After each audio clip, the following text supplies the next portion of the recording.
Hey, everybody, and welcome back to the Bancroft Brothers Animation Podcast. This is the one, Tony Bancroft. This is the one. Yeah, this is the one. Usually you call me the one because I'm like Neo from Matrix, and Not at I all. know you look Never up to happened. me like the one, and you ride on my No, coattails your whole that's life. after, if you're in a room and we smell something that smells really bad, and like, Tony, are you the one that did that?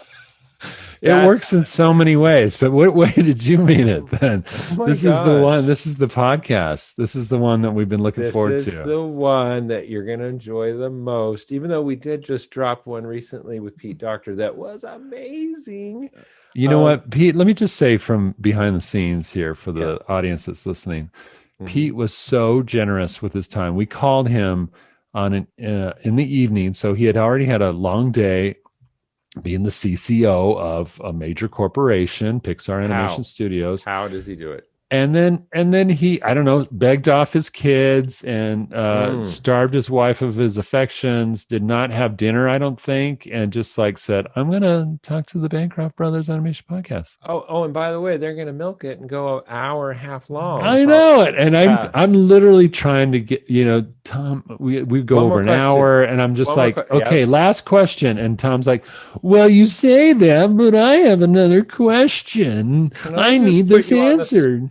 Can I put you on the spot one more time? And poor Pete, Yeah. he's just being so respectful and just Oh, he being like, actually, it was like he was into it, like he was enjoying it. And I know that wasn't true, but I I mean, know it seemed like it, he didn't it? really wasn't. It was really all about being just polite to you. Oh, And he he's so couldn't, polite. He's a good actor too. he, I'm he glad he was is. into it and that he was as in as I was, and we just kept talking. Yeah. Well, if you've listened to the podcast, you know that he is a real genuine person. And we are joking about Sir Pete Doctor, but we have great respect for him, And Tony, great love for him. we sure do. And I'm gonna roll in. This is almost like a part two or three to that It because really is. tonight we have a fellow friend of Pete's. He might come up again, who knows?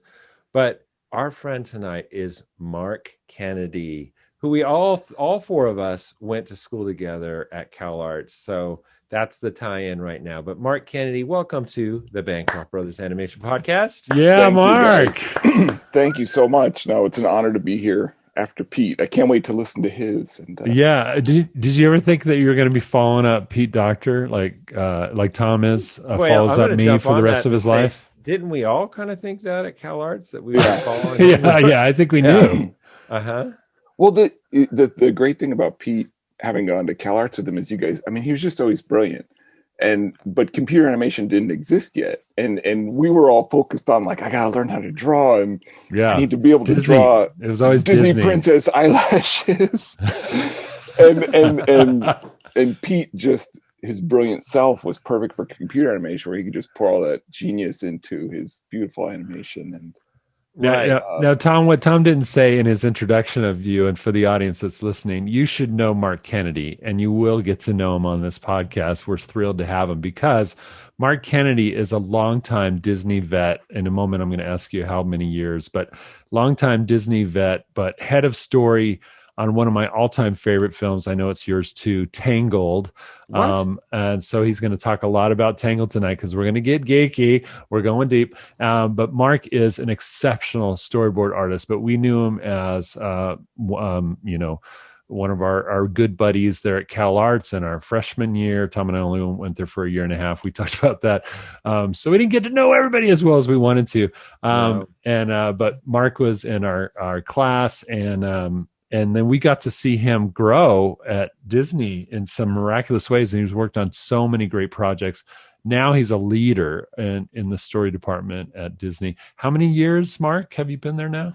I actually started out there as an animator, and so I went to Cal Arts. I was What film? 17 when Rescue. Well, you know what? Actually, I started on cleanup on Rescuers Down Under, Oh, Oh, okay, okay. and good. then I did animation on Beauty and the Beast and Aladdin, and then I Mm. got fired, which is a good story. But Oh, I but when I went to Cal Arts to meet you guys, I was 17. Like I turned yeah. 18 after I got to Cal Arts, Oh my and when I went to gosh. Disney, I You were one was of the youngest in our class, I want to say. Yeah. yeah, and I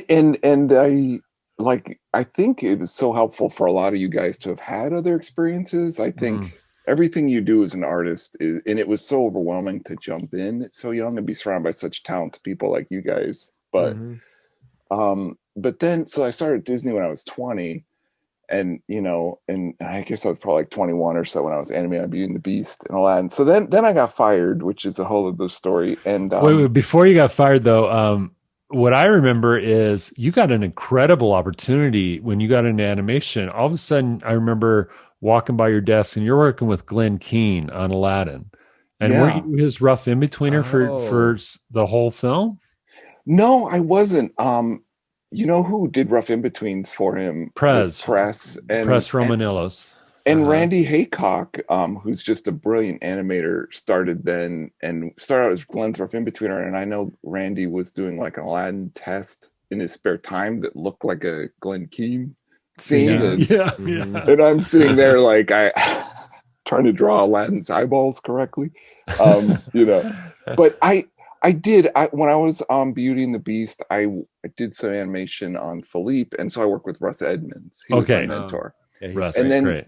he went on. Russ is an amazing animator, and then he went on Aladdin, and he was my mentor. We were working on Aladdin, but then he went to go help on Lion King because he was such a great animal guy. Yeah. So Glenn, I did work a little bit with Glenn and Tony DeRosa, who was a great mentor because Glenn was so busy. Like I remember one week on Aladdin where Glenn did 50 feet by himself. Oh my gosh. Animation. And the only reason he was able to do it is because, Press and Randy helped him out. And so let's put that in context for the listener. So an average animator at that time would have been responsible to get out maybe 5 feet a week. 5 feet. And when we say feet, that's like actual film footage. So that would be the equivalent of 5 feet is like 3 seconds. So 5 feet is 3 seconds. If he did 50 feet. Well, you just do the math. Okay. It just goes up from there. But yeah. Anyway, sorry. Yeah. It's a lot. Well, and I don't know how often you guys talk about it, but the way we used to make the old movies was we'd end up working 60-hour weeks at least, 7 days a week away from your family and having to do, not that I ever did 50 feet in a week, but yeah, I always heard that Frank Thomas would always say, like, you should do about 5 feet a week. That was like the goal. Yeah, that was always the goal of Disney. That was yeah. That's hard. I think it's still kind of Disney. You're expected to do way more than that because it's only Disney, because it's a country club that you're allowed to do that. Well, recently it was funny. I was working on Space Jam 2, Electric Boogaloo. No, Space Jam, A New Legacy, and the footage. The footage at one of the places that's doing some of the animation. They told me recently, we're looking for, 3 feet of approved animation a week. What? And I was shocked. I was shocked that it was less than 5. But yeah, it also goes to show you that different productions have different issues. And one of the, and this, they're very scrutinizing on Space Jam, well, that's the about thing. drawing. Outside studio working with Warner Brothers, their expectation is super low that they're going to get approved footage, right? They got a lot of changes that they're doing, and so they have lower footage rate. We are getting off on a tangent now. I'm sorry, Mark. Yeah, come on now. No, I always love hearing you guys' experiences, but the thing, so it's actually ties into, so I was an animator and it ties into something I always talk about it when I talk about story at work. We would end up working 60 hours a week on Aladdin, Beauty and the Beast, right? Remember, like the beginning of the film Aladdin, there's this huge ping pong tournament because all of us animators had no footage. Yeah. And we would always pull our hair out like, why don't the story guys just figure it out? What is wrong with them? Those idiots. Right. And I'm going to be, not able to see my wife or my kids or we're going to be stressed out. Yeah. Like in a year because those story guys couldn't figure it out. So then I was great friends with Will Finn, who is Tony, your mentor. Yeah. Right. And great guy. And he was an animator. And later when I got into story, he got into story. And so then we were the jerks that couldn't figure things out. Yeah. So Will said the thing that's always stuck with me, that he said, you just don't realize that story is the only department that faces the blank page. And you don't realize that because Mm. story is not harder or more difficult or anything like that, but every department has its own challenge. And when you're an animator and you get your layout and your track and your X sheet and your character design, And you're your living in that storyboard. box. Yeah. Exactly. And you don't realize that the story artist, someone says, board the scene of Aladdin. I don't know what he looks like. I don't know who he is. I don't know what happens in the scene. It may be, you know what I mean? Like, You don't have a Yeah. location design. Yeah. yeah, and in the middle of work on that scene, they come in, they say, "Wait, we just changed our whole thought of who Aladdin is, and now he's this pet monkey." Blah blah blah. So that's why story's so hard, because you start with nothing and a general idea of what it is, and you have to figure all that out. And as you guys know, writing anything is rewriting it. So Yes. as you're figuring it out, you figure out this part, but that affects this part, and you don't ever want to just have animators animating things that probably won't be in the movie.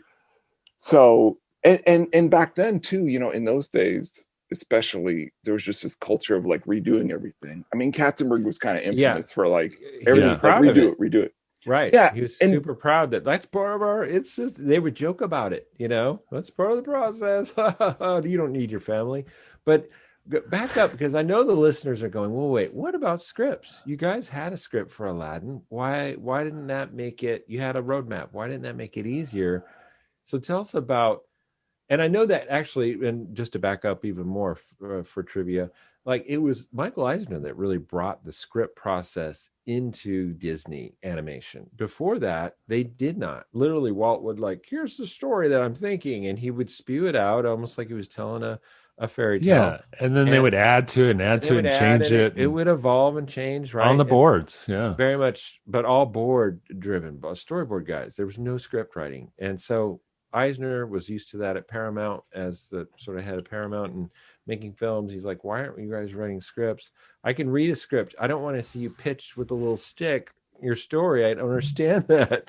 He couldn't visualize it. So he Right. needed that script. And so that's where that started. So tell us about, and use Aladdin maybe as a reference. You had the script. So what happened after that? Like, why did you guys feel like you had to reinvent it? And this is more from the point of view of the audience. no, that is a really good question. And in Aladdin, I was with you guys. I was in animation, so Yeah. I don't know Oh, much okay. about the story Well, then process on, when you got but into story, yeah.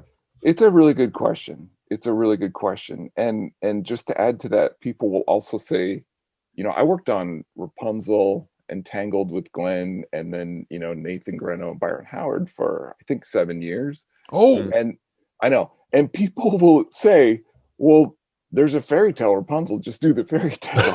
right. It was already written thousands of years ago. Come on.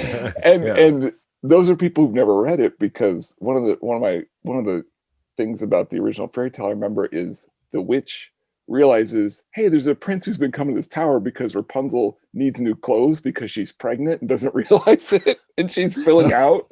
Yeah. So it's like, we didn't do that, but Yeah. Yeah. um It's not a Disney I, film. but I No. think, to your question, Tom, which is a really good one, I think, I mean, in live action, it happens too. It's just that a lot of films, the script, you'll have an initial script, of course, but it'll get rewritten and rewritten. And then when you're shooting it, the director who didn't write the script usually has new ideas and brings things, and actors will come in and say, what about this? What about that? Yeah. And then They'll really, change lines sometimes. Yeah. yeah, or just say, I don't like my character this way. I'm going to do it this way. And the thing that, as you guys know, that is hard to sort of tell people is that you can't always find a film and editorial. I think every Mm. director will tell you that when you're, as you guys know this, and when you're shooting it and all that, you're just so close to it, and you're just trying to get the pieces you need. But once you put it together and see the shape of it, everything changes. Hmm. And so stories kind of like that process that we do in animation, because it's too expensive to say, hey, Tom and Tony, here's Right. 10 Iago scenes that may be in the movie, and here's 40 Mushu scenes that may be in the movie, just animate them and then we'll figure out, Yeah. and which is how live action works. Right. So we try to pre-do that editorial process, because it's so hard. What animators do is so amazing that we want to know, like, this Mushu scene will be in the movie and this is what he's doing in the scene. and Yeah, we don't want to make Tom do, you know, years of work that aren't in the movie. I Right. don't want that either, Mark. So they what's that famous quote? Is I think a director that said it, but you know that you make the movie 3 times, right? You make it in the script, you make it again when you're filming it because it's literally changing every time. That's why they're saying a whole new version, and then in editorial, you make the basically the final version of that Let's film. say it was Steven Spielberg. I don't know. I think we should. Joe I'm just Pesci. I'm gonna say Tom Bancroft said that Yeah, because there you go. the Yeah, it's brilliant now my director, quote. I love that. just take it. Um, That's a really good point. That's exactly true. Mark, I think we're at the point where we have to hear this how you got fired story. I from want to Disney. hear that. What happened? Want I, to That's tell I that? was there. I was around at that time, but I guess I oh don't God. remember that for some I remember reason. you leaving and being gone for a while. Now I don't remember how long, but tell this story, okay? Fill us in. Yeah. Yeah. Um I mean it's helpful for I love telling the story because I think there's probably people in your audience who love to hear it, and we've all been through this. And it's these I think that, you know, I wanted to be an animator, and like all of us at CalArts are like, I just want to be an animator and that'll make me happy, and I want to be an animator. Hmm. And like I said, I went to Disney at 20 and I was an animator by 21. I was like, yes, I'm an animator, but it was one of those things where it's a very difficult job. And Hmm. and I always, you know, wanted to work on comedic characters and things like that. But the way things shook out, like I ended up getting Aladdin and Jasmine scenes and stuff like that, which was great. But Mhm. just like at 21, like I had there was no way to, I just didn't have the tools to do it. Mhm. And you know, you're Yeah. working with Glenn Keane and you're showing your scenes to like John Musker, and Uh, it's just like all of us, it freaked you out. yeah, it really freaked me out. And I think like a lot of artists, I know now that I have anxiety and depression, which a lot of artists do. Mhm. And but back then, you know, I shocked my family when I said I'm going to go to cartoon school. You know, I'm not going to be a doctor or a lawyer. I'm going to go to a cartoon school. And you go to school and you don't get a degree, and you go to Disney, and I just felt all this pressure, like this has to work, like I have to make this work. Yeah. Yeah, sure. And a lot of people don't know this about animation, and I don't know if you guys have talked about it, but there was nothing going on except Disney back then. Yeah. Yeah. um Mhm. Pixar didn't really, they had hired DreamWorks Pete. wasn't around yet. Yeah. Yeah. And a lot of our, we went to school with so many great people who just, there was no jobs for them. Yeah. Mhm. And so, you know, obviously you're sitting there trying to draw Aladdin, you know, at 2 a.m, as you guys know how it is, Yeah. and just thinking like I can't fail because my life will be over. And that's not, Right. it's not really a great recipe for doing great Well, animation. and part of that, No, you that's a know, lot of Mark, pressure you put on yourself too, no, in right? Yeah, fairness, that's youth too, right? You think that, Right. right? absolutely. Right. Yeah, no, absolutely. And There's I, a lot of pressure. So what you're saying is there's a lot of pressure and you're feeling it. And some people rise to that and some people don't, right? And Yeah. or at that age especially don't. Like I'm sure you've learned how to deal with that by now, right? And or at least know that that's going to be part of this climb. absolutely. I mean, you know, I've learned so much from every experience. You know, I'm so grateful for all of them. But it was one thing. There was a particular scene I did on Beauty and the Beast where Philippe is coming towards the camera and Belle's on his back and she's Oof, acting. And you that's know, hard. we used to pull all nighters, right? Yeah. And and I remember, you know, being like 2 a.m. and struggling to draw Belle's eyelashes correctly. And I think I think that was one of those things too where I'm much better suited for story where you're sort of dealing with a bigger swath of things and you're Hmm. working on a scene. And at 2 a.m, if you can't draw Belle correctly, it in story, it's okay because you're sort of putting big ideas together and things like that. Yeah. Yeah. And there's so many brilliant animators who can draw a perfect Belle every time, and that's not really me. Mhm. Yeah. And I didn't, that was part, I love animation and I'm so glad I got to be an animator, but what animators do really is they just go so deep into a character, and I Mhm. love doing that. But I also love story because you get to sort of be broad and touch all the characters and Mhm. touch the story and work on all the movie. And as an Yeah. animator, you may work on, you guys tell me how many minutes of the movie can you really touch. Yeah. No, Right. And it's not very Yeah. much. Yeah, you're I going to do remember, like Yeah. 3 minutes over a I remember year. that being depressed after Beauty Yeah. and the Beast came out because I was an animating assistant, so I guess I wasn't a full animator yet. But watching the movie afterwards, and I have a thing where I would squeeze my wife's hand whenever one of my shots came up at the premiere, right? Yeah. Just so that she would kind of know, like, oh, that's, and I, now looking back, she had no idea when I would squeeze her hand. Like, by the time I squeezed it, it was already gone because the shots were so short. So she thought I did the Glen Keane scene right after. Yeah. She just assumed. Yeah. To Yeah, this day, I know, to this day she has no idea what I do. my husband is incredible. Yeah, right. Tom, I love that scene where Beast transforms into But like the I even human. quizzed her afterwards, and I'm like, "Well, did you know which ones I didn't remember?" It's like when Maurice is looking through the jail cell, he's stuck in there, and oh, I thought you did the bell, and where she's talking to Beat. No, no, it was just the thing behind. Yeah, I did the objects in the I know. background. Anyway, the point being, when the movie comes out, I remember being kind of depressed, like, oh my gosh, Yeah. I squeezed her hands like 5 times through this whole thing. And I'm like, yeah, I really didn't have a big, later on, of course, we all kind of had bigger and bigger, statements, and especially when you got into being head of story. We'll get there. But Yeah. anyway, continue. I'm sorry. No, that was that's great. part You of it. really, But what was the?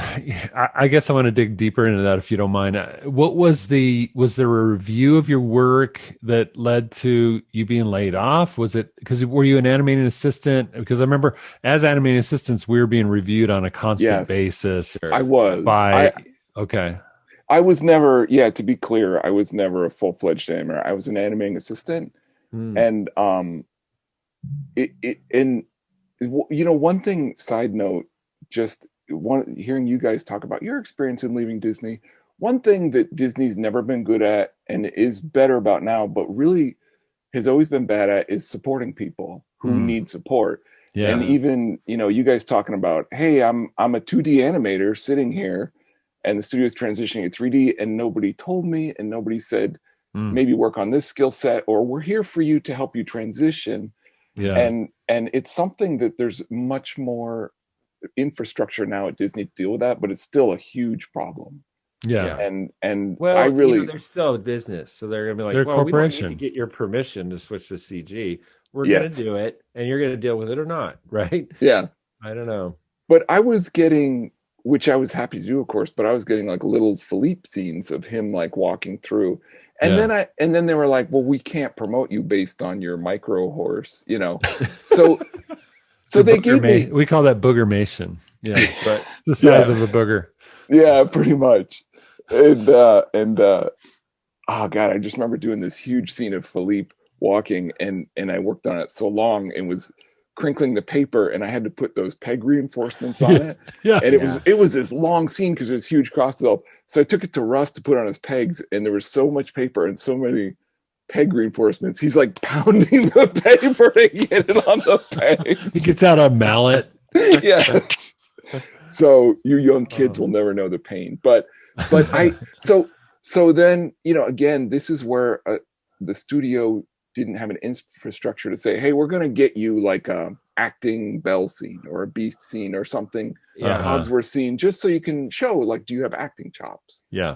And so I did get some good Philippe scenes. Like Russ gave me a really good one of him running towards the camera, running over the camera. That was really great. But again, I was caught in that cycle of these scenes are good, but they're not acting scenes. We don't know if you're an A+ animator. And one of the things that they told me when I left, I think they said, like, we need 24 animators and we have 25.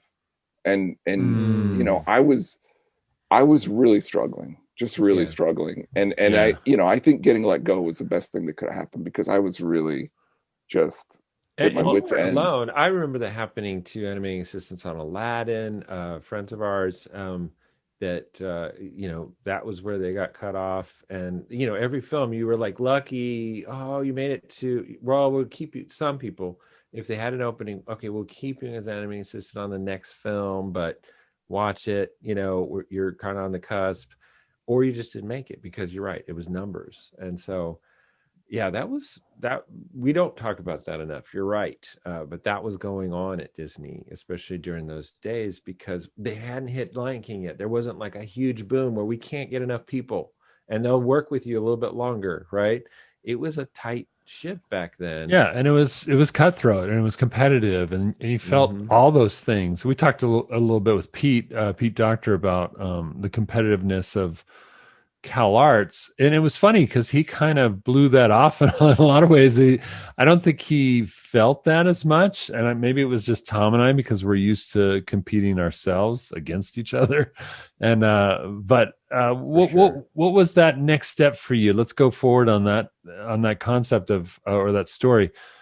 You get laid off, then what? Yeah. And how did you end up back at Disney? Well, so what again, someone who's kind of was always there for me back then and I really helped me out was Will Hmm. Finn. Mm. I remember, I don't know if I called him or he called me because I'd worked on Aladdin and actually before Beauty and the Beast, after Rescue Thunder, I was Eric Goldberg's rough in betweener for a while when he first came to the studio and working on Wow. Genie. And I had helped in between like Aladdin scenes and Genie scenes. And then on Aladdin, I did like some carpet scenes, some Abu scenes, some Aladdin and Jasmine scenes, and Hmm. Genie scenes. So I kind of knew how to draw the characters. Hmm. So Will called a friend of his who was working on the Aladdin TV show over at Disney TV, No way. Yeah. and because I knew how to draw the characters, so I went there, and that's really interesting because, of course, back then they just do story here; they don't animate. Yeah. So I was an animator. I knew how to draw those characters, but I got thrown in the deep end. Hey, go do storyboards, and and immediately, it's just so interesting because you just think like, oh, where do I put the camera? How do I draw backgrounds? How do I do Yeah. this and that? Like you don't know that stuff necessarily as an animator. And so I got thrown into storyboards, but I still want to be an animator. I was still clutching to the dream of, like Uh-huh. Uh-huh. like we all and I totally relate to what you say about CalArts. Like we all wanted to be the next milk call. I mean, that was the Sure. goal, right? For Yeah. sure. And you Yeah. still and I was like, I'll get there someday. But doing storyboards at Disney TV did open my eyes to like this is kind of cool because you can sort of construct now instead of like you're saying, Tom, where you can affect a few minutes of film. I get this whole half-hour show and I Yeah. get Mhm. to play with pacing and layout. I'm learning, and I really got to learn things that I just always love learning new things. That Hmm. is And it's like now I awesome. have to learn cutting and editing and staging and layout and mood. I can put lighting on here, and that was cool. I love And that. did you have a mentor that you went to that was somebody else doing storyboards that you could talk to and get advice from? No, no. I mean, Really? You're again, on it's worth saying that I think today things are so much better for young people getting the industry because there's so many resources on the internet, and Yeah. studios like Disney are so much better now about mentoring, and that you just kind of got thrown in the deep end back then, right? Yeah. Yeah. And and not to jump forward too much, but you've actually affected a lot of people because This is and I will exactly what say I was going to I say. yeah, Yeah. and I've used your references and your great story postings, and you have I think for years you were running a blog. I don't know if you still have the blog, but a lot of information that you've put out for young storyboard artists on think about this and how to do this, and I've used your examples in some of my I'm just admitting that I've stolen from you the Yeah. I've used some of the things that you've posted and in my storyboarding classes over the Mark, years. what was that blog? Because I'm sure people will remember it. Well, yeah, it was. I called This it of the the golden yes, it was Golden camels. Fleece Temple. or So what was Temple it? of the Temple of the Seven Golden Camels, and it's so funny because I remember people saying like, "Why don't you just call it the storyboard yeah, blog, you idiot?" And just like, well, I'm trying to do a thing that I think stories should do is work on several levels and sort of yeah. invoke like a religious learning sort Mm. of reverent experience and sound fun. But but then people say like, well, when I Google it, I can't find it because you gave it this stupid name. Right, right. Right. I can't remember that name. Yeah. Yeah. But I know you guys have written books and are great teachers and things, and you guys understand. It all comes from, you always feel like once you have this knowledge, there's a certain obligation to pass it on. Yeah. That's kind of the point of knowledge. And like you're saying, Tony, too, I just felt like I don't want anyone to ever struggle the way I struggled. And Yeah. I would spend every weekend like, trying to find books on film and watching movies and listening to directors talk. I was just like a sponge. And in a way, I just felt like I want the next generation to not have to do as much work. Well, gosh, I mean, I thought when I saw that blog, and I know we've jumped ahead now because we've got to hear that story of how he came back to Disney, I guess. But so, and we will. But reading that blog and seeing, I'm because it was also about the time where I was getting to get reacquainted with Mark Kennedy again too. Was Yeah. through the blog. And I'm like, oh, this is what he's doing now. Oh, wait a second, he really knows his stuff. He's digging deep on this. And because you were quoting, directors and you were showing like old school Disney storyboards. It was like a master class. It was so Yes. impressive, the work that you put into that. I mean, Yeah. I love it when I can find a blog or something out there and I'm learning as much as anybody else, which is why I got super excited and started sharing a lot of it with my students. I'm like, you guys got to check this out. And look at this. And I'm talking about storyboarding like I'm a professional storyboard artist, but this guy really is. This guy knows his stuff. Right. And it was Coach there. knows It wasn't nothing like in comparison. I agree. I don't know nothing. I mean, Right. well, and here's one thing I do want to add, and I'm just a big compliment to you, Mark, because most animators do not get into storyboarding or have a very difficult time. So, that anxiety of being an animator and stuff like that, that's what most animators feel when we make that jump into storyboarding. And there has been a lot, especially as 2D went to CG at Disney, a lot of 2D animators started moving into visual development, character design, and storyboarding, and some of them have stayed and done and been very successful. John Others, Ripa, good example right there. yeah, John Ripa Yeah. for sure, and Mark Smith. I think, yeah, and oh gosh, Mike Suri. Oh my God, Dean Wellens is So many of them have succeeded, but there's what you said earlier about what the thing that storyboard saved you in a lot of ways because of you just made this you're just more of a big picture thinker and all that kind of stuff. I just think that's amazing because that's usually the struggle that animators have switching gears into story is that we're so used to the minutia of little moments and developing a scene and getting from point A to point B kind of thing. And it's so mind-boggling, staggering to face the blank paper, like you were going back to what you said earlier. I'm just amazed that you not only made that transition, but you became and are a storyboarding mentor and an expert, really a legend now. I'm just going to go all the way. Do it.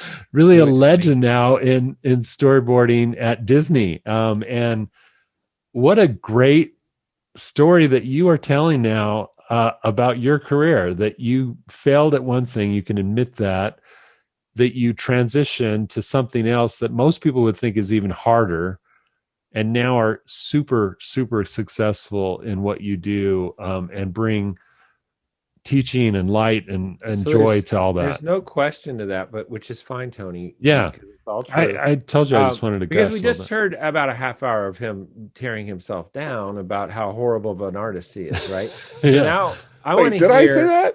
Kind of. And then, but now I want to hear the rise of Mark Kennedy. So let's go back to we got the rise. Story.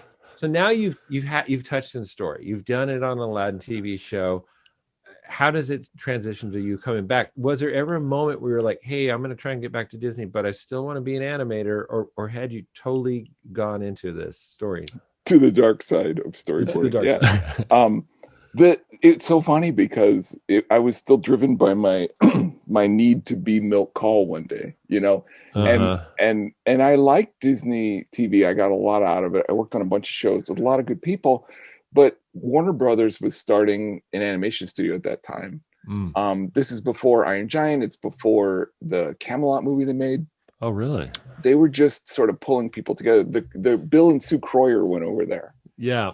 and I was talking to people. Oh, one of our former classmates, Dan Boulos, was there, and Nasos was there, one of our former classmates, and so Disney TV was very kind to me, and they said, "Hey, we want you to stay and do this." And I just said, basically like, "I'm leaving story behind." I was because Warner Brothers said, "Come be an animator," and I just thought, like, I'm finally going to be Milt Kahl. I don't have to do these dirty, grubby storyboards anymore.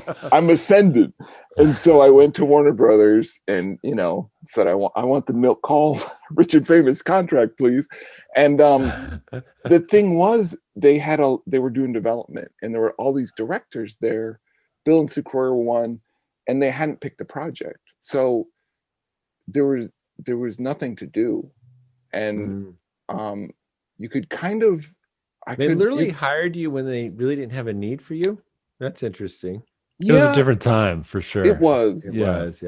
And everything was growing and expanding. Yeah, I know Lion King came out while I was there, and I think probably people were thinking like, "Hey, this is big business," and I'm sure they felt like we have to grab up people we can. So. But because there was nothing to do, I just sort of started walking around saying, "Let me do storyboards," and so I started doing the story. It pulled me back in, and again, I think that's where I really realized, like we're talking about, I just like affecting a big chunk of the movie, and I mean, you can say like you're saying about my blog, it says a lot that I'm fascinated by filmmaking and staging and cutting and lighting and all that. And much as I love being an animator, and there's nothing more amazing than a great animator, I just had to realize my skill set's more towards story. And just being honest with myself. Just to hop on that, your drawing ability, which again you poo-pooed for so long, and we had to put up with that, was actually perfect for story. And I have a feeling that's part of your story too that you're not mentioning, is that all of a sudden not being completely on model was not important in story. Not an issue in story. But you had all the ability to create fun character designs and things like that. Like you could do all that, which you didn't mention, but duplicating other people's designs perfectly was not your forte. You had a loose style from day one that could create great storyboards that were super inspirational for animators to then take later on and make into the perfect version of Belle or whoever. It's so funny because that one thing Glenn would always say is like, work on your weaknesses, like, hey, if you can't draw hands, don't arrange your scenes so you don't have to draw hands, figure out how to draw hands. And it was my thing that I always felt like I wanted to become an animator who could draw very cleanly and technically and structurally. And it's something that I've worked on a lot and I've gotten a lot better at, ironically, in story, because I always wanted to. But it, like, you guys were always so amazingly talented draftsmen and could draw so precisely. Of all the people I know, you guys are so good at that, even at Cal Arts. And it's just that was one thing that, like, I came to drawing late. Would you call it Milt Kahlian? Oh my God! Almost stability. What's above Milt Kahl? No, like Rembrandt. Oh, Rembrandt. Yeah, bless your heart. If Rembrandt was two twins. Welcome, and to being the third person in the Bancroft Brothers Animation Podcast. You're going to be a co-host from now on. Yeah, who is this podcast for? Who wants to hear us talk about how great we are? But so it's funny because it's so funny that you said that, because I was thinking about that.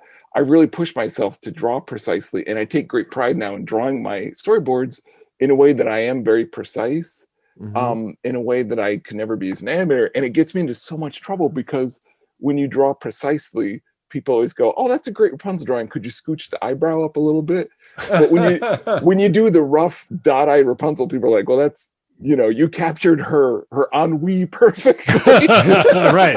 I feel like that has an inner soul. Yeah, because interpretation becomes part of it, right? Yeah, the audience is what they want. Yeah, and when you're specific, they go, "That's what you think Rapunzel's disgust looks like?" No. So, but it story's all about juggling a lot of different things. And it's one thing that I really like about stories. like you're saying, and again, if you have a scene that's due tomorrow and you have to do 100 drawings, you can do them loosely in story. Yeah. And I like that. That's better for my speed, but I also really like when I have the time to sort of really craft it. Yeah. But I mean, I'm 51 now. It took me 30 years to get to that level. It's really But a fun. lot of study. I mean, we've already talked about how you dug deep and became Mm. that guy that the animators were looking at actors and getting geeky about that kind of stuff and drawing too, similarly. But you went the other direction and got into what's his name, David Lean, and right, and For really sure. started studying cinematography and film. And I love that. So let's talk. Let's go back to that. I want to start now talking about Rapunzel, which wasn't Rapunzel, or it was Rapunzel and It then became was, yeah. Tangled.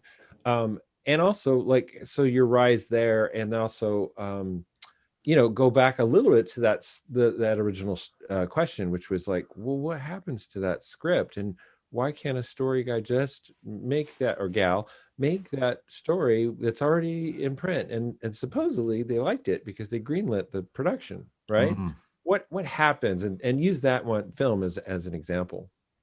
I mean, that is a really great question. And yeah, thank you for returning to it, not letting me off the hook on that Dang one. it. It, I mean, Rapunzel is we could do hours on Rapunzel and how it became Tangled. I worked on that one, I think, for 6 or 7 years because Wow. I was head of story on Chicken Little, and when that ended, I went and worked with Glenn on Rapunzel, which became Tangled.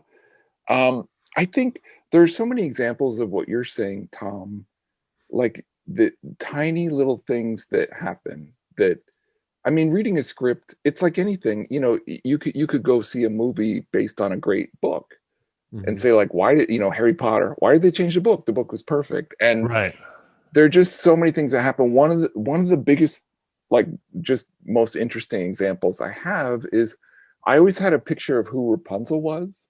Um, my oldest kid, who you know identifies now, is a male, but I had a daughter that was just so quirky and fun, and just really influenced my version of Rapunzel. And she Mm. was about 11 when I was working, I think, when it came out. But just I always pictured Rapunzel like someone who lived in a tower, and and just in thinking of Disney princesses and how sometimes they're sort of elevated and very royal, it just felt like at the time, somebody who's more adorkable a little bit and just kind of Adorkable. goofy I and love silly. that. And Yeah. I always wanted to have a little bit of flavor. Like, yeah, this is someone who's been in a tower for 18 years, but I mean, she hasn't lost her mind, Yeah. but a But she's little a bit little of like, nutty. Yeah. Right. Yeah. yeah, like maybe she's been talking to a chameleon and she's a little off, but you love that about her. Yeah. And Right. In especially an appealing Flynn. way. Yeah. Yeah, Flynn being kind of a slick guy, you're like, a perfect contrast is this sort of like Zoe Deschanel or something, like just a quirky. But um I didn't, when they tested all kinds of actresses for Rapunzel. So I used to board her in sort of this goofy, quirky way that I loved. Mhm. And but they record all these actresses that were amazing. But when I heard Mandy Moore's audition, I've never heard anything like that. It made all the other actresses feel like they were acting, Uh, and Mandy just felt like that's a person talking. And yeah. Yeah. it just blew my mind, and everybody loved it. And we went with her. And so, Tom, like, just like your question is a good one. There are so many moments in a movie where you go like, but this is what we pictured and we're going to stick with it. Or you Yeah. say, well, now we have Mandy, and we're going to go with her strengths and incorporate what she does really well into the script. Or are we going to force her out of her comfort zone into something that isn't her Right. strength? You So are know, you saying at first, when you first heard Mandy, you loved the charming quality of that she brought to the part, but it probably wasn't quite as quirky as you had been thinking? that's just not her wheelhouse. Yeah. And Hmm. you could have forced her to do that, but why? Like, what? Hmm. Like, you watch the movie now, no one says, well, gee, I wish she was quirkier. She's just so good. And you Hmm. still And think of her as quirky. I mean, I think she yeah, has a lot of charm, ton of charm. she does. But again, Yeah. like she's so genuine and straight, and if she's going to get hooked up with a con man who's sort of running a scam, like that's a perfect combo. Why mess with that? Yeah. Mhm. And I think, we were talking about directing earlier, and that's such a big part of filmmaking and directing is you have to start the film with like, here's what I think the movie will be and my vision for it, and the good directors then let the film tell them what it's going to be. Yeah. And you always go to those crosswords, which you guys know this more than anybody. You get to a crossroads where like, am I going to force the idea that the picture I had in my head of this, or am I going to like flow with it and see where it takes me? Yeah. Right. And I think that's why. Probably depends on the date. Like, My Well, God. well, it depends been on. on this film for 3 years, or is it only 1 year in?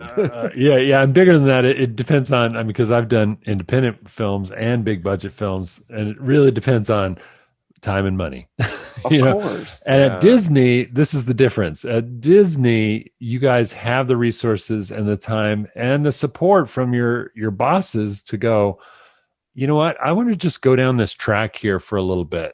Will you give me that, license? You don't even have to ask. You just do it, and it's Well, totally supported. 100% true. There is a point where that starts to shut down. Right, and we've And I seen think that in you the guys- past. That's and actually, true. I'm going to throw that your way because we know that happened on Yeah. Rapunzel. On It's Rapunzel. part of what happened between when it became Tangled.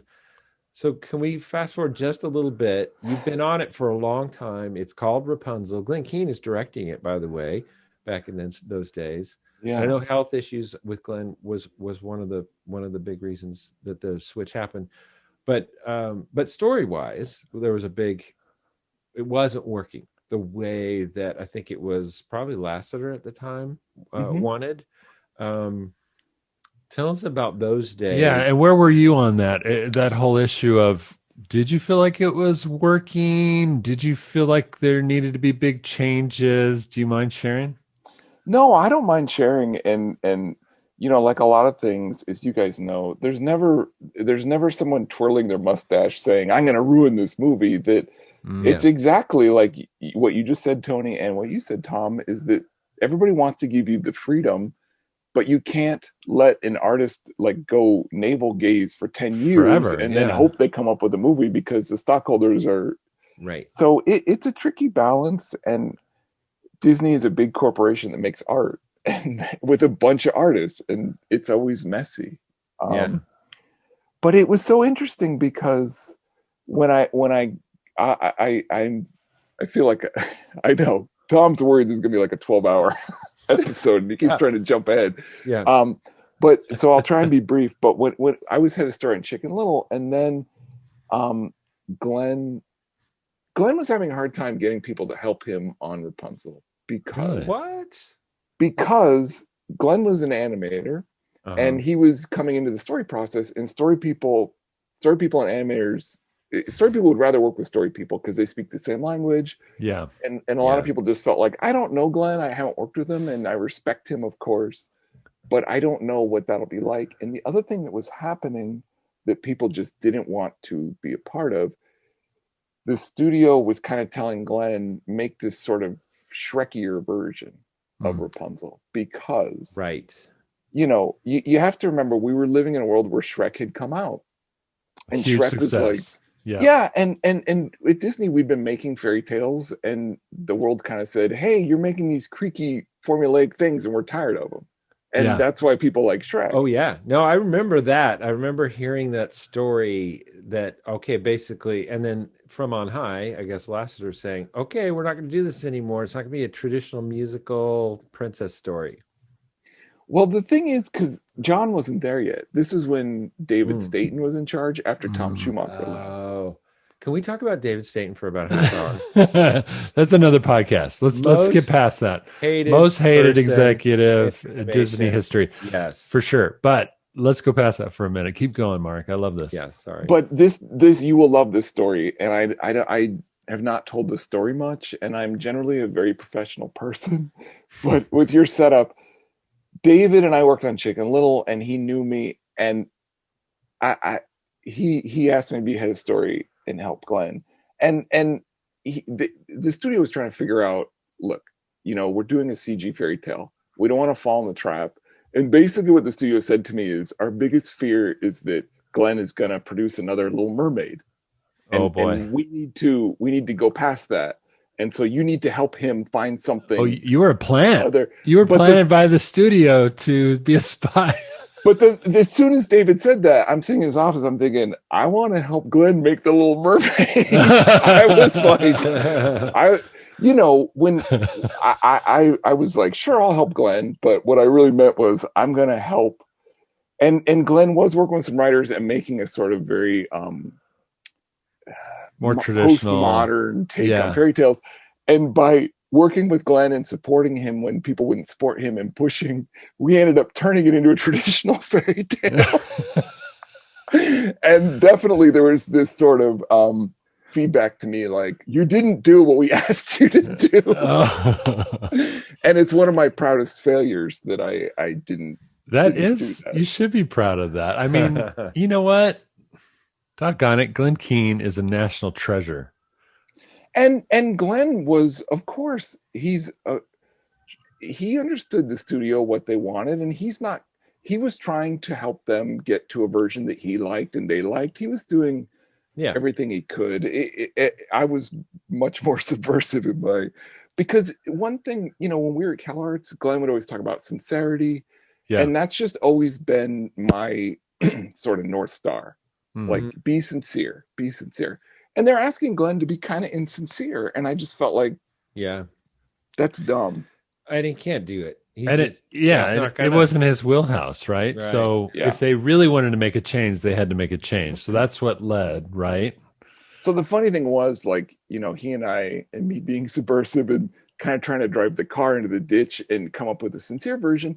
And we were able to get to the studio to finally say, like, all right, make your sincere version. And that's when John Lasseter came in. So it was kind of funny, because if I would have just sat there, it would have happened anyway, probably. But it's again, this all goes back to Tom's core question of, you have a script, why don't you just make it? There's just always so many factors. And Glenn had worked on it for a long time. And I've seen that a lot with, exactly like you guys are saying, Disney gives you the time and support, but things can kind of become overbaked. And poor directors who've just been, punched in the face over and over, as you guys know, and told, like, do this, change this, take everything you love out of the movie. It's very easy to lose perspective. And and like you're saying, Glenn at some point had health problems, I'm sure, because he'd been stress. I mean, come on. But I will tell you that the version that Glenn was directing and Dean Wellens was directing with him, we were all trying to figure out, what do you do in a post Shrek world? Like, how do you make fairy tales? And how do you make a Disney fairy tale that doesn't feel like The Little Mermaid? I mean, that is a valid point. Like, we always want to surprise people, but still feel like Disney.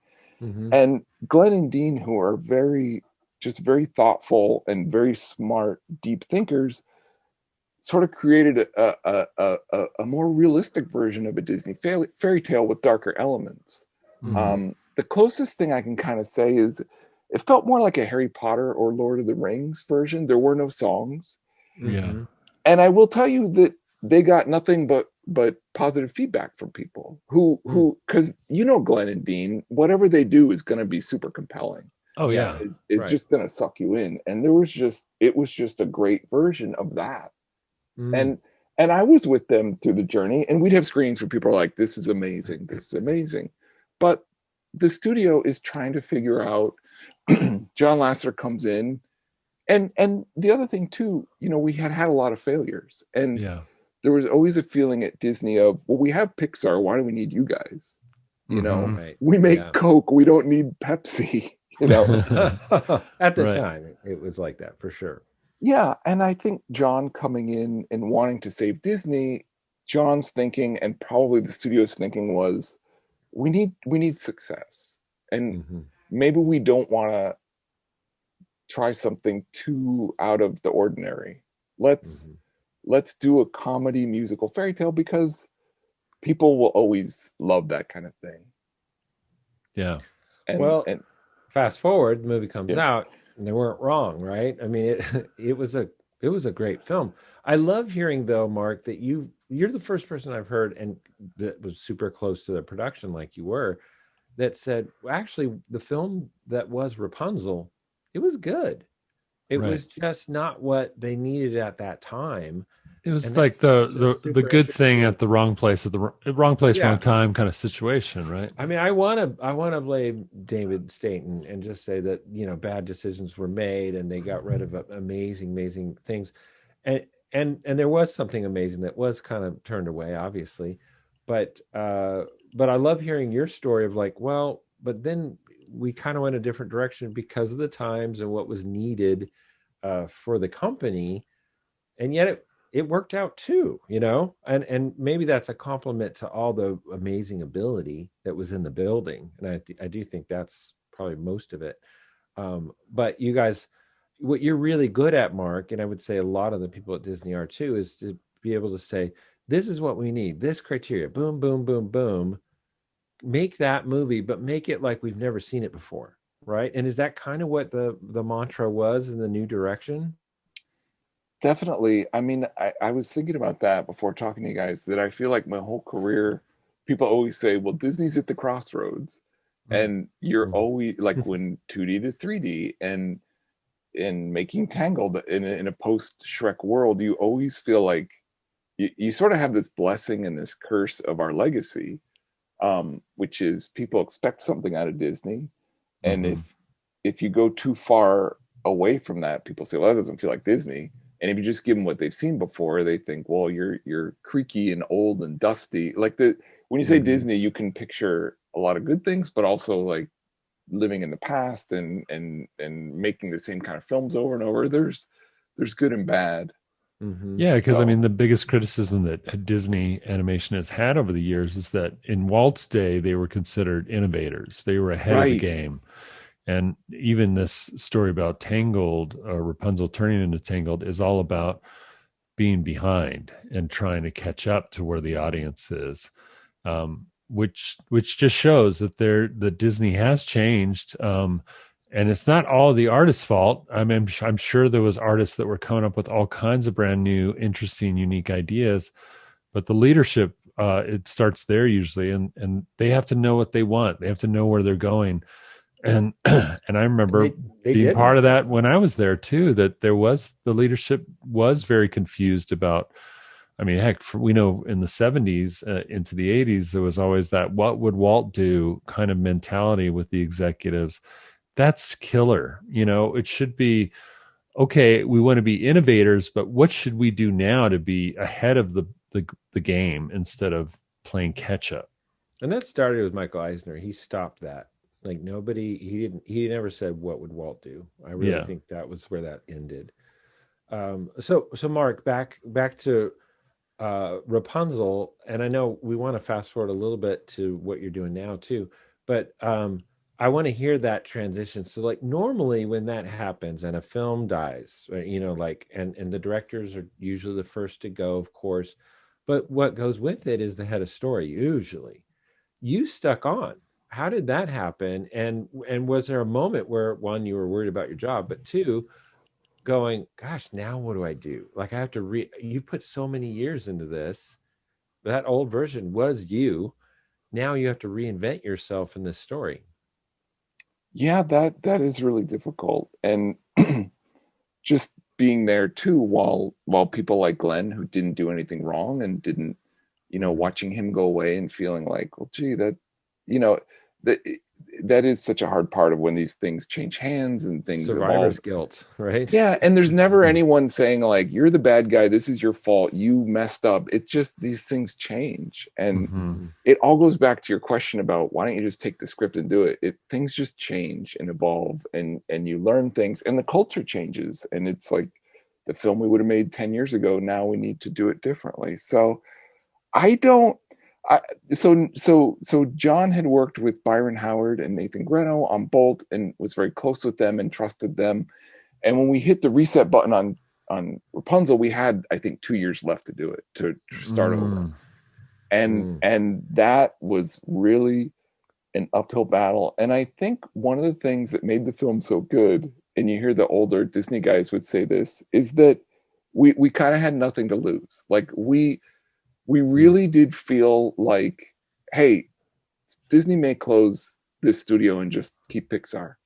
Mm-hmm. We have to justify ourselves, and we've failed, and we're so hungry to prove ourselves that it really was one of the only times in my career at Disney you felt like everyone is just in the boat rowing as hard as they can in the same direction. Yeah. And there's nothing like failing over and over again to just get the ego out of it. And just, there was not a lot of ego. It was just everybody, what can I do to make this the greatest movie? And now that we have John and he's enabling us to make a great movie, we just wanted to show the world, like, we have talent. There are smart people here. We can do this. We can be as good as Pixar or DreamWorks or Blue Sky or anybody. Just let us do it. And I want to say too that I've said this on the podcast before, and I say this to my students all the time too. But it was also, what was unique about Tangled is the fact that Glenn Keane could take a step down basically and go from director to being like animation supervisor. I forget exactly what his title was, but basically go over everybody's animation. He became that huge animation mentor that he's always been. I tell people all the time, Tangled, when that came out, had such jaw-dropping animation performance. Yeah. The capturing of that character, Rapunzel, and how she ignited the screen in so many great ways, better than Pixar. You guys kicked Pixar's butt, and I know back at Pixar, who had gotten cocky. Let's face it, Pixar was on a huge high, and they're probably going, we can't do no wrong. Every movie we come out is bada, money. And all of a sudden Pixar comes out. I'm sorry, Rapunzel comes out, Tangled comes out, and they had to be shaken in their boots going, we got to up our animation game, because the animation alone in Tangled to this day is just like so phenomenal. It was amazing. Oh, and even Disney couldn't catch up. Like, I don't think Frozen's animation was as good. No, I don't think it was either. I mean, and you could definitely point it at Glenn Keane. I mean, how can you not? Yeah. You have to go, Glenn Keane really stepped up and pushed those animators beyond what they had been doing in CG before. And, just like, no, we're going to go all the way with it. It had to have been hard. I'm putting my feet in the shoes of Nathan and Byron Howard. I mean, they're coming in, and Glenn's still on the production, and same with you. Yeah. You're still doing your job, but you're not reporting to him anymore. You're reporting to these guys. Like, how sticky was that kind of a situation? Being in story, I didn't have much contact with Glenn. He and I were like working together every day for years, basically, and then suddenly he was kind of off, and I never even really got a chance to talk to him about that after that. But it's so funny when you guys say that because I worked closely with him in the beginning, and I would be in other meetings, because there was a chunk of time where it was just me and him sitting in the storeroom trying to build it. And we would go to meetings where he was talking to the guys who were trying to figure out how to build the hair and how to animate the hair. And they were telling me, a few years before the movie comes out, we don't know how to do this. It's never been done. Yeah. And Glenn would help them figure out how to break it down and how it's going to be animated and what will work and what wouldn't. But I just remember talking to these guys who were like, I don't know, we'll figure it out, but we don't know how to do this. And again, all of Tangled just felt like, we don't know how we're going to do this. And then somehow just everybody pulling together. And I haven't had a lot of experiences like that. But the other thing too, because Nathan and Byron came in and they had a couple years left to do it, and we were really behind the 8 ball. And John brought in one of his favorite writers, Dan Fogelman, who's just a great writer, very collaborative. And we had Roy Conley, who's a great producer. It was a really good mix. But one thing that helped us very much was we did stick with this, pretty much the structure that had been there for a long time. As Glenn was iterating the movie, it kind of was always variations of this little girl who's stolen away. Spoiler alert for anyone who hasn't watched Tangled, but like a little girl who's stolen away basically by a criminal.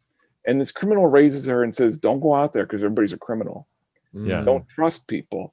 And then Rapunzel goes out and trusts someone who betrays her.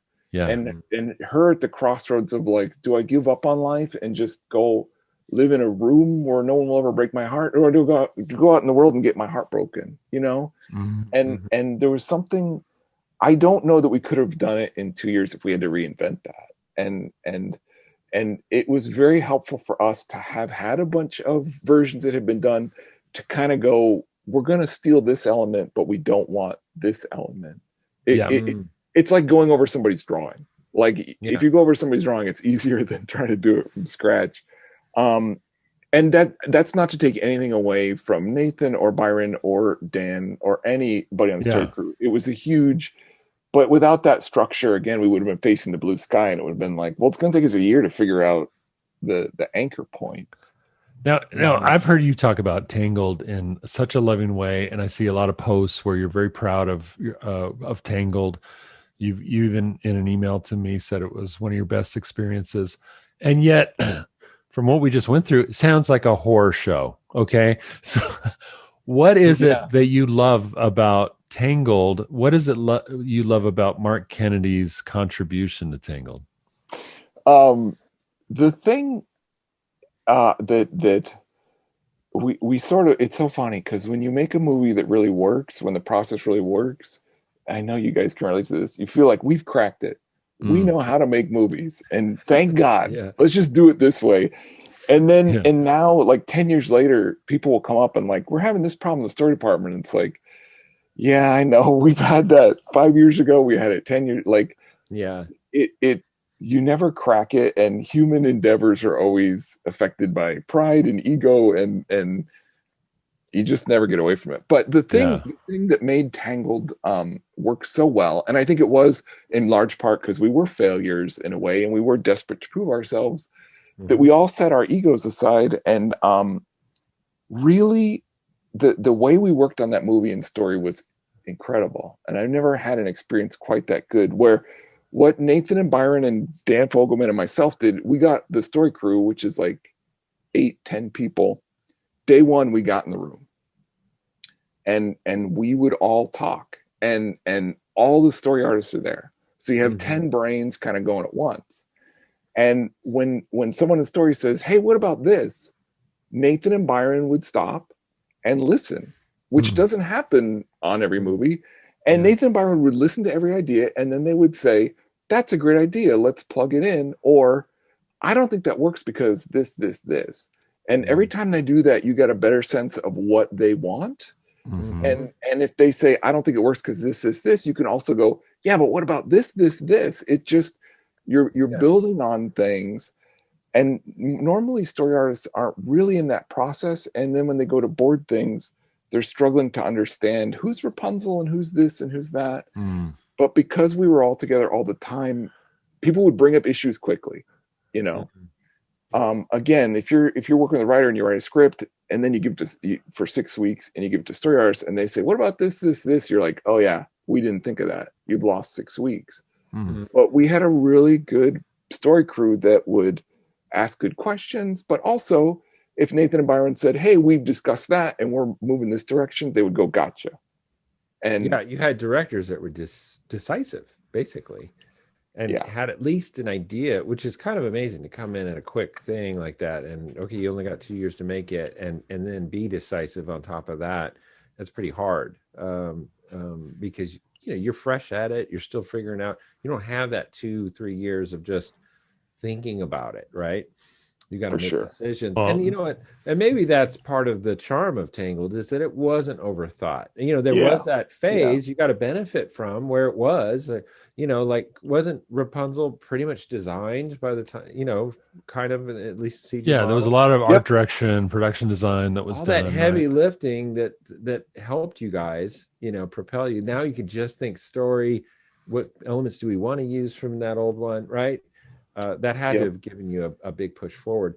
You know what? I want to. We could talk about this for the rest of it, but we do need to move forward a little bit, Tony, because we're running low on time. We're already over an hour. But so there's so many other things I want to talk to you about, man. This is so hard. But can we fast forward a little bit, and where you are now? I want to get everybody up to date on Mark Kennedy. So where are you now, and what are you into? What am I into? What are your Yeah. interests? Skateboards. I see skateboards. I got to ask you, you got I a stack do. of skateboards behind you, and Yeah. you kind of look a little old to be riding those, I'm guessing. Hey, Hey, I when my oldest kid went to college, they said, "Hey, I want a longboard to skate around campus," and I was like, "Awesome!" And I bought them a longboard, and then they didn't use it. And I used to run 3 times a week, and I broke my foot, and my foot's still broken because of COVID. I haven't had it fixed, but oh my gosh. skateboarding is good. such a good workout. It's Yeah. really a good And workout. it'll break your foot. Again. Well, yeah, maybe, or my head. So yeah, I do skateboard, and one of my great joys in life is, like you're saying, Tom, to skateboard through a park, and somebody turns to say like, "Hey, there's no skateboarding in the park," and they're like, "Wait, who's that old man on a skateboard?" Yeah, look at him. You must I get can't looks. yell at him. You He's must older get than I looks. am. Yeah. Yeah. Right. So, Yeah. but it's good. It's good exercise since I can't run anymore. All right. Okay. All right. So Yeah. back to the other question then. Yeah. What is You're Mark gonna Kennedy edit up that to out, I now? hope. Yeah, no, that was That's the most super intriguing interesting. thing you said this Yeah. whole time. Yeah. No, Oh my- what are you up to now? You've been at Disney this whole time since those days. So Yeah. what is Mark up to these days? I went back to Disney on Hercules, I think in 1995. So I've been there since, been in story since then. Oh my God, I've worked on most of the movies that came out since then. You don't want a whole list, I assume, but No, but I know they borrowed you a few times. Like you've been put onto You're on Wreck-It Ralph. Big And, Hero Yeah. 6 maybe, and Nathan and I got a credit as creative advisors on Big Hero 6 because John asked us to go help Don Hall with that one. So yeah, I've been around. I've done a lot of things, and most recently I did story on a film that's coming out soon called Encanto with music by Lin-Manuel Miranda, and they gave me a great leadership opportunity on something that I'm working on for Disney Plus, which has just been amazing. So what's the show? You can say the show. It's been announced. it has been announced. Yeah, it's So, what is it? there's a Baymax show that's coming to Disney Plus. Oh, yeah. nice. Not for a while, but Uh-huh. it was awesome to go work with those characters and work with Don Hall again. And Yeah. Do you have a hope? I remember we were talking to Paul Briggs. We interviewed him once. Oh, yeah. Back a little ways, and we guessed that he had aspirations to direct.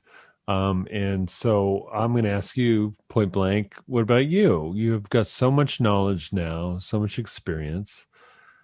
Does Mark Kennedy want to direct?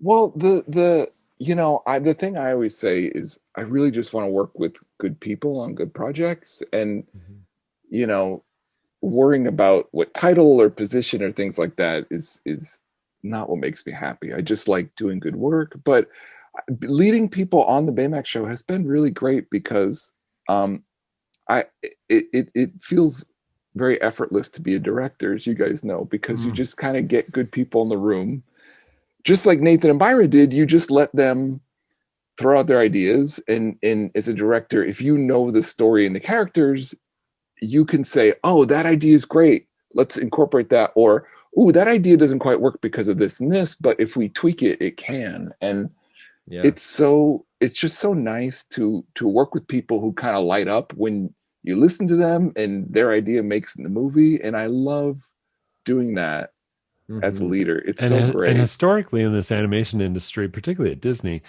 storyboard artists turn into heads of story turn into directors. That tends to be do you know why that is? Definitely or what do you think yeah. your feeling is about that? Well, that is interesting too, something that we should talk about for hours another day. Like you guys were touching on, they're like having been an animator and becoming a story person, it's so fascinating. Their brains work differently. They're different types of people. And like you were saying, Tony, sometimes animators can bridge that gap and sometimes they can't. And just because of how their brain works. I think that the hardest thing about directing, as you guys know, is you really have to have the whole film in your head. And you really have to have a sense of like, if I change this over here, it'll affect that. And how can I move the big picture ahead and not get caught up in details and not craft like a great 30 minutes in the beginning, but the last part isn't matching up with that. So I think, like we were talking about story people, you tend to work on more of the movie and just get a better sense of the whole picture.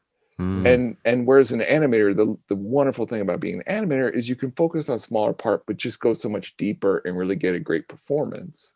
For sure. And those are both wonderful things. But I do think that as story artists, and obviously in story, you're done an editorial and you're dealing with like the score, the temp score, and you're directing actors and you're writing lines and you're doing a lot of things that just, when you become a director, it's easier to have some amount of experience with that. I love that. We do need to wrap up, Tom. So I'm going to just ask one last question, if you don't mind. And because I think it's something that's impactful for the listeners out there that are more on the side of the young Mark Kennedy. So my question is, the young Mark Kennedy, thinking back to him in CalArts, what do you think? What's the one thing that you would want to tell that guy? That is resonant, that you have traveled all this time and worked in animation. What is something that you'd want to tell young Mark Kennedy at this point? Well, first of all, you've called me old in so many different ways. I really have. Yeah. I think well, it's because we're there with you, buddy. I know. I know. Secretly, like, putting down our guests is the best part of the show. So it really is the main theme of our podcast is how do we lift ourselves up by making our guests look less. That's good. Less. I like it. Yeah. I am old and you know, and I have to say, you know, throwing it back to you guys too, I haven't gotten to say how great you guys are on this podcast enough. And oh yes, you have. And you guys are amazing and so talented. And I really, really enjoyed listening to your podcast about why you left Disney. And you guys touched on exactly what I think I would say to my younger self, which is, you know, it's easy to get caught up in, oh, I need this title, I need this position. As I was telling you guys, I sort of disappointed everybody when I went to art school. And I think for years I thought, well, I need to direct or have a title or be important to prove that it wasn't a mistake and have value in my family's eyes and things like that. But if I could talk to my younger self and say the times you're going to be happiest is when you're learning and becoming a better artist, and those type of things, it would have just helped me not be, you know, awake at 2 a.m. on Being the Beast and feeling like my life's over at 21. And just really, you know. And I think, you know, listening to your guys' podcast, I feel like you got there earlier than I did. And you guys really did a hard thing, which is ask yourself at a certain point in your life, what's important to me? And am I going to kind of hang on to things that other people tell me are important, or am I going to follow my heart? And I think that you guys said it more eloquently than I could. And it was very emotional to hear you guys say that. So did you cry? Because I wanted to cry. Why didn't you cry, Tom? You should have cried. Maybe our ratings would go up higher. We get more listeners. If you just doggone cry. I know. I'm going to work on that. Yeah. No, it was very sincere and touching. Well, and thank you. I obviously you just crammed and listened to a few episodes because you were like, I'm going to be on this, so I better, you know. I better listen to at least the last one. Yeah. No, I didn't know I was going to be on yet, but I was really curious to hear your story. Oh, well, that's cool. I really wanted to know. I was, yeah. That's cool. Mark, I love that we were able to catch up. I haven't seen you very much. Even you said it, I think it was before we actually started recording, but you know, that we worked together for so many years at the same place, and it's so departmentalized that, you know, Tony was off, you know, you guys were both in California. I was in Florida. Maybe you were in Florida, yeah. But anyway, you know, even you guys both being in the same, you know, California, the same state, same company, still not getting to know each other or see each other very often and stuff, just passing in the hallways probably. But anyway, it's so nice to kind of get caught up and really hear where you've been. And I would have loved to talk about your family too more, but then we just add another layer. So yeah, we should do this again. I really enjoyed how about I start a podcast so I can ask you guys questions? Oh, there you go. The whole world is starting podcasts right now. So yeah, you should do that. I feel like your podcast would kill our podcast in 2 weeks. Oh, we've been doing this for 6 years, and I feel like you would kill it. Wait, one last thing, and this is serious, because when we were talking about your blog and all that, I want you to write the storyboarding book, like the storyboarding book. You must have considered that. You guys should help me. You got to help me. No. I don't think you need help. We've learned so much from you, and actually, I'm going to confess something. This is just happening real time. Tom doesn't even know about this, but I just accepted a storyboarding job, and I am scared to death. No, oh my gosh, this is so cool. Yeah, and I was so excited to talk to you a little bit, and I want to talk to you more. I hope you can give me some time. Not today. We all got things to go on to. But Tony, I know we're going to talk about this later, Tony. But is it features or TV? Features. Features. Okay. Yeah, that's great. That's great. And I'm not going on as like a head of story or anything like that. I wouldn't take that position anyway because I don't feel prepared for that. But all those things that we talked about earlier about making that jump from animation to storyboarding is really kind of freaking me out as I sit here right now. I would, but you've given me confidence. Your story. You need his book. Basically what you're saying is you need his book right now. I need his book, but I needed this podcast too. So thank you so very much because you've given me confidence. I need to pull another all-nighter like Beauty and the Beast and write a book. Write a book overnight, please. Could you get it to me quickly? But you guys, it's fine. You guys are gonna be big studio moguls soon. Then you won't need to know. You Tom's got pencil going. Just do it. You don't have to figure it out. All right.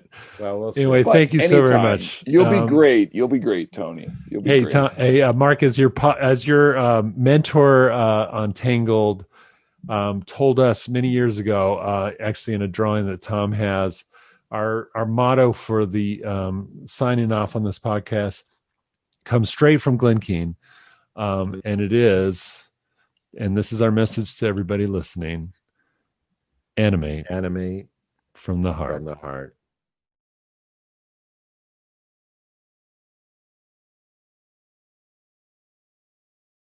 If you like what you just saw, please consider subscribing to our YouTube channel, Pencilish Studios.